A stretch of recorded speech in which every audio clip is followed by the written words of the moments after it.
बादलों के साथ लुका छिपी खेल रहा था। चांद जब बादलों में जाता तो अंधेरा रोशनी को अपने कब्जे में ले लेता, और जब वो बादलों से बाहर आता तो रोशनी अपनी बाहें फैलाए रात को अपने आगोश में ले लेती।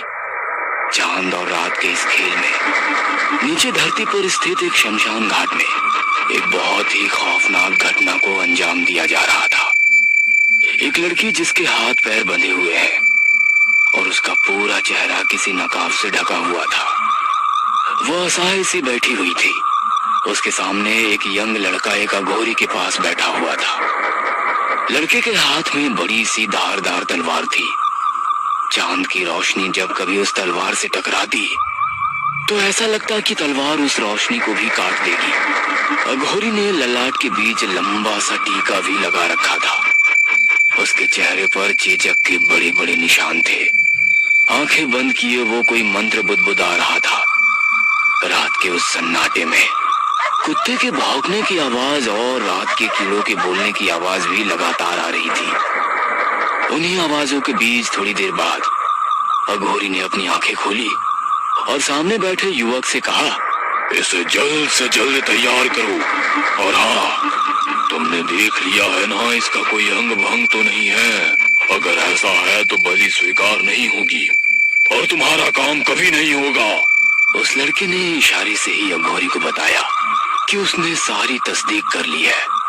लड़की का कोई भी अंग भंग नहीं है।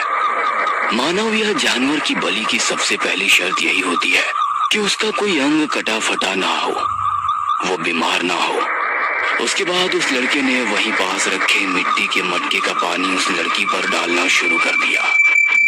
सिर से होता हुआ पानी नीचे जमीन पर गिर रहा था और आसपास के क्षेत्र को गीला कर रहा था। वह लड़की अपना सिर हिलाकर उस लड़के द्वारा की जा रही इस प्रक्रिया का विरोध कर रही थी, लेकिन ना तो उस लड़के को उसकी परवाह थी और ना ही अघोरी को। उसके बाद उस लड़के ने लाल रंग का घोरा एक कटोरी में लिया और लड़की के पैरों में लगाने लगा, जैसा कि शादीशुदा लड़कियां पैरों में लगाती हैं। फिर उसने नेल पॉलिश उसकी हाथों की उंगलियों में लगाया। वह लड़की अपनी उंगली को मोड़ रही थी और इस काम से मना कर रही थी, लेकिन लड़का कहाँ मानने वाला था। इसके बाद वो कुछ रंगीन चूड़ियां उस लड़की की कलाई में पहनाने लगा। उस सुनसान रात में चूड़ियों की वो खनक अजीब सा डर भी पैदा कर रही थी। अब सारी तैयारी हो चुकी थी। अघोरी ने कोई मंत्र पढ़ा और अपने पास रखे चावल के कुछ टुकड़ों को उस लड़की की तरफ उछाल दिया। फिर अघोरी ने उस लड़के की ओर इशारा करते हुए कहा, अब इसकी गर्दन काट दो, चढ़ा दो इसकी बलि। वो लड़का खड़ा हुआ और उसने तलवार उठाई। उसने जोरदार वार लड़की की गर्दन पर कर दिया। चीख की एक जोरदार आवाज निकली और फिर सब खामोश हो गया। लड़के का चेहरा पूरा खून से भर गया और उसकी तलवार खून से सन गई और ना चाहते हुए उसकी भी चीख निकल गई। चीख के साथ ही की आंखें खुल गई। उसका पूरा शरीर पसीना पसीना हो गया था। उसने एसी की कूलिंग और भी कम किया और उठकर फ्रीज के पास गया। उसने उससे बोतल निकालकर पानी पीने लगा। पानी पीते ही उसकी नजर घड़ी की सुई पर गई। घड़ी के समय को देखकर उसके चेहरे पर एक शैतानी मुस्कान आ गई। रात के 2:30 बज रहे थे। कॉल सेंटर की अपनी कैब में बैठी नताशा अपने घर की ओर जा रही थी। उसकी आंखों में नींद थी, फिर भी वो अपनी आंखों को फाड़े रात के उस सन्नाटे को न सिर्फ सुन रही थी बल्कि देख भी रही थी। वह सड़क इस समय बिल्कुल खामोश सी है। वह दिन में कितना शोर करती है, वो बार बार यही सोच रही थी। कॉल सेंटर के जितने भी स्टाफ थे उनमें से लगभग सभी को कैब ने उनके घर छोड़ दिया था। नताशा का घर ही सबसे आखिर में आता था। घड़ी की सुई टिक टिक कर आगे बढ़ रही थी। कैब का ड्राइवर बीच बीच में कार की मिरर से नताशा को देखता और कैब में बज रहे 90s के गाने की धुन पर अपना सिर हिलाता। भैया, आपको 90s के गाने बहुत पसंद है क्या? हर दिन आप यही बजाते हैं। नताशा का घर आ गया था। उसका घर मेन सड़क से थोड़ा हटकर गली में था। उस गली में कार नहीं जाती थी, इसलिए उसके ऑफिस की कैब हर दिन उसे सड़क पर ही छोड़ देती थी। नताशा कैब से उतरकर अपने घर की ओर जा रही थी। तभी उसके मोबाइल पर किसी का फोन आया। वो अपना फोन निकाल ही रही थी पीछे से एक आदमी आया और उसके सिर पर जोर से किसी भारी चीज से हमला कर दिया। नताशा की आंखों के आगे अंधेरा छा गया और वो बेहोश हो गई। नताशा को जब होश आया तो उसके हाथ पांव बंधे थे। उसके मुंह पर एक नकाब डाला हुआ था। उसके कानों में कोई मंत्र गूंज रहा था और नाक में अगरबत्ती की खुशबू। वो चीखना चाह रही थी लेकिन उसके मुंह पर तो पट्टी लगी हुई थी। थोड़ी देर बाद उसके मुंह से नकाब हटाया गया। पट्टी अब भी उसके मुंह पर थी। नकाब हटाते ही उसने जो देखा उसे देख वो अंदर तक कांप गई। उसके सामने आदित्य हाथ में तलवार लिए हुए बैठा था। आदित्य के बिल्कुल बगल में सफेद कपड़ों में लिपटी एक लड़की की लाश पड़ी थी। लाश का चेहरा देखकर लग रहा था कि इसकी मौत हुई कई दिन हो गए। लड़की की लाश के सामने ही एक गंदी सी शक्ल का अघोरी भी था जो आंखों को बंद किए मंत्र बुदबुदा रहा था। लड़की के हाथ और पैर खोल दो और इसे बलि के लिए तैयार करो। और हाँ, तुमने पूरी तरह तस्दीक कर ली है ना कि इसका कोई अंग भंग तो नहीं है? आदित्य ने अघोरी की ओर देखा और उसे आश्वस्त किया कि इस बात की फिक्र ना करे। उसके बाद उसने तलवार नीचे रखी और वहीं पास पड़े मिट्टी के मटके को उठाकर नताशा के पास जाने लगा। जैसे जैसे वो नताशा के करीब आता, नताशा को लगता कि वो मौत के करीब आ रही है, क्योंकि सारी तैयारियां देखकर वो समझ गई थी कि ये लोग उसकी बलि देना चाहते हैं। आदित्य मटका लेकर नताशा के पास पहुंचा और उसके ऊपर पानी डालने लगा। लेकिन वो कहते हैं ना कि इंसान सबसे ज्यादा खतरनाक उस समय होता है जब उसके सामने मौत खड़ी होती है। नताशा ने एक लात आदित्य के पैरों के बीच में मारी और पूरी ताकत से वहां से भागने लगी। आदित्य इस हमले के लिए तैयार नहीं था, इसलिए वो दूर जा गिरा। पकड़ो, पकड़ो उसे, नहीं तो सब खत्म हो जाएगा, पकड़ो। तांत्रिक की यह आवाज आदित्य के कानों में गूंजने लगी और वो नताशा के पीछे भागने लगा। नताशा भागे जा रही थी, भागे जा रही थी। फिर एक जगह वो पेड़ों की ओट में जाकर छिप गई। उसकी सांसें बहुत ही तेज चल रही थी। धक धक धक धक करती उसकी दिल की धड़कन की आवाज ऐसी थी जिस आवाज को उसने कभी नहीं सुना था। आदित्य उसका पीछा करता करता उस पेड़ से आगे निकल गया। नताशा अपने आप पर किसी तरह कंट्रोल कर छिपी हुई थी, लेकिन तभी किसी कीड़े ने नताशा के चेहरे पर रेंगना शुरू किया। नताशा अब भी अपनी चीख को रोकने का प्रयास कर रही थी, लेकिन उस कीड़े ने जैसे ही उसके चेहरे पर काटा तो उसके मुंह से चीख निकल पड़ी और चीख की आवाज ने आदित्य के पैर पीछे खींच लिए। वो उस पेड़ की ओर बढ़ने लगा। तभी उसे ओट में छिपी नताशा दिख गई। वो दबे पांव उसके पास जाने लगा। कुछ देर बाद एक जोरदार आवाज से फिर से वो शमशान गूंज उठा। आदित्य जमीन पर पड़ा तड़प रहा था। नताशा ने एक बड़ा भारी पत्थर उसके सिर पर मार दिया था। खून की धार उसके सिर से बह रही थी। वह धीरे धीरे बेहोशी की हालत में जा रहा था। आदित्य समंदर के किनारे बैठा है। उसके साथ दिव्या भी बैठी है। दोनों समंदर की उठती और गिरती लहरों को देख रहे हैं। सूरज लगभग डूबने ही वाला है। आदित्य मोबाइल की घड़ी में दिव्या को टाइम दिखाते हुए कहता है, घर नहीं जाना है क्या? कितनी देर हो गई है? थोड़ी देर और आदित्य, तुम्हें पता है ना मुझे सूरज को डूबते हुए देखना कितना पसंद है। अच्छा बाबा, ठीक है। सूरज डूब जाता है। दिव्या आदित्य के बाइक के पीछे बैठी है। आदित्य फुल स्पीड में अपनी बाइक भगा रहा है। दिव्या अपनी बाहें खोल देती है और आदित्य से और स्पीड चलाने के लिए कहती है। स्पीडोमीटर की सुई 120 की स्पीड दिखाती है। अरे तुम्हें डर नहीं लगता स्पीड से? मौत तो तय है ना आदित्य, स्पीड से चलो या धीमे, जब मौत आनी होती है तो वो तो आ ही जाती है। अचानक रेड लाइट आ जाती है। आदित्य ब्रेक लगाता है और पीछे घूमकर दिव्या को कुछ बोलना चाहता है, लेकिन दिव्या तो उसकी बाइक के पीछे है ही नहीं। तो वो इधर उधर देखता है, लेकिन दिव्या उसे कहीं दिखाई नहीं देती।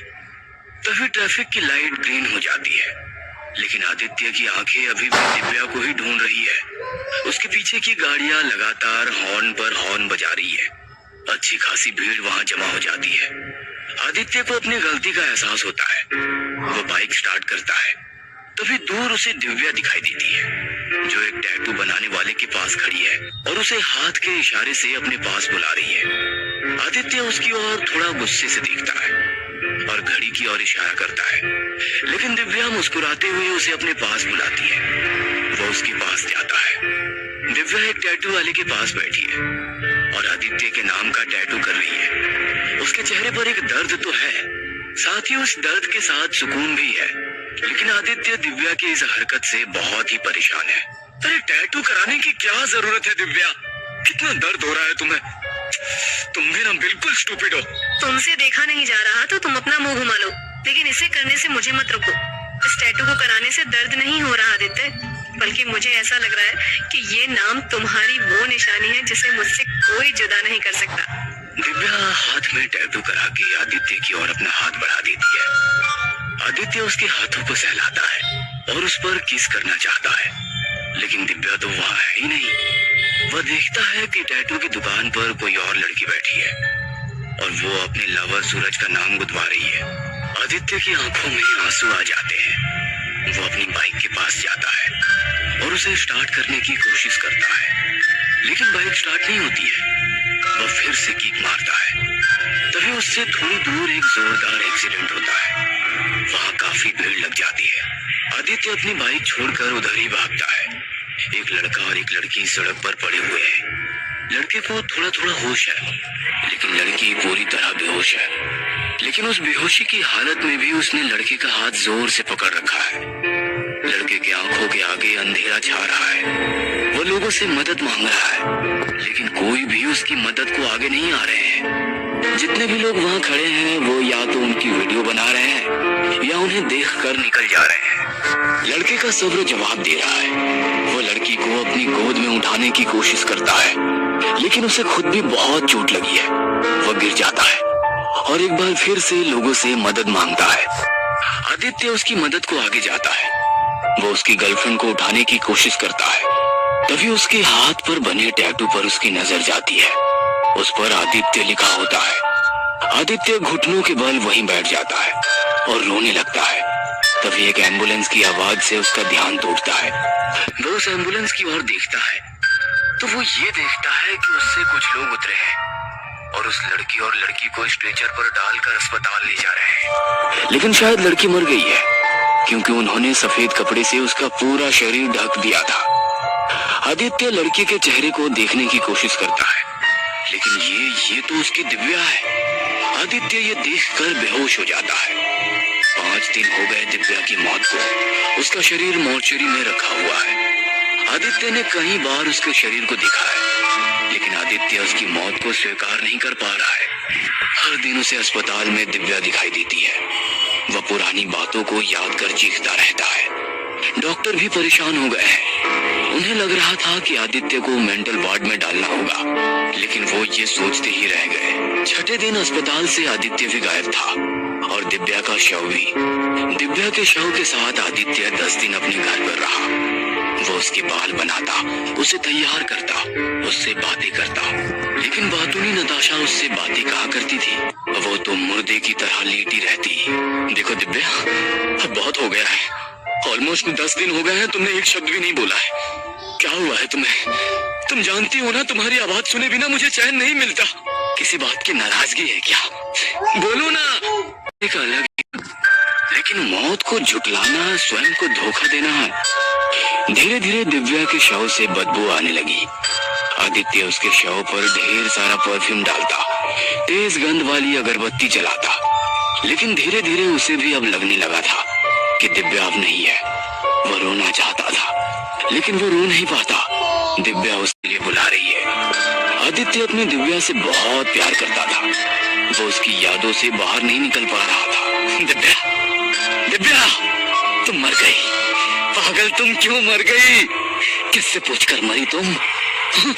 कभी सोचा तेरे बिना मैं कैसे जीऊंगा? बड़ी सेल्फिश निकली तू, लेकिन मैं तुझे वापस लाऊंगा। फिर से हम दोनों साथ में घूमेंगे, बारिश में भीगेंगे, सनसेट देखेंगे, सबको भुलाकर। हाँ, तू आएगी ना वापस? बोलना, तू आएगी ना वापस? आएगी ना? घेर लिया था। उसे दिव्या को जिंदा करना था। उसे विधाता के लिखे को मिटाना था। उसे पता था कि तंत्र मंत्र में वो ताकत है जो मुर्दे को भी जिंदा कर सकते हैं। शमशान में लाश को नोच नोच कर खाते अघोरी को देखा। उससे अपनी दिव्या को जिंदा करने के लिए एक लड़की की बलि देने की बात कही। दिव्या का प्रेम आदित्य के मन में इस तरह से बसा हुआ था कि उसे किसी लड़की के बलि देने की बात से भी कोई आपत्ति नहीं थी। नताशा उसके अपार्टमेंट के पास ही रहती थी। आदित्य ने उसकी गतिविधियों पर नजर रखना शुरू कर दिया। पूरे 10 दिन उसने नताशा की एक एक चीज को नोटिस किया। वह कब घर से निकलती है, कब ऑफिस से लौटती है, कब वो बालकनी में आती है और किस दिन वो किस रंग के कपड़े पहनती है, आदित्य को ये तक पता था। और फिर एक रात जब वो ऑफिस से लौट रही थी तो उसने बलि देने के लिए उसका अपहरण कर लिया। पुलिस की सायरन की आवाज से शमशान घाट गूंज रहा था। आदित्य के हाथ में हथकड़ी थी। उस समय तेज हवाएं चलने लगी थी और फिर बारिश भी शुरू हो गई थी। दिव्या के शव को एम्बुलेंस में डाला जा रहा था। आदित्य की नजर उसके हाथ के टैटू पर पड़ी जिस पर आदित्य लिखा हुआ था। उस बारिश को देखकर आदित्य को अब भी लग रहा था कि उसकी दिव्या उठेगी और कहेगी, आदित्य चलो ना, फिर से भीगते हैं दोनों साथ साथ।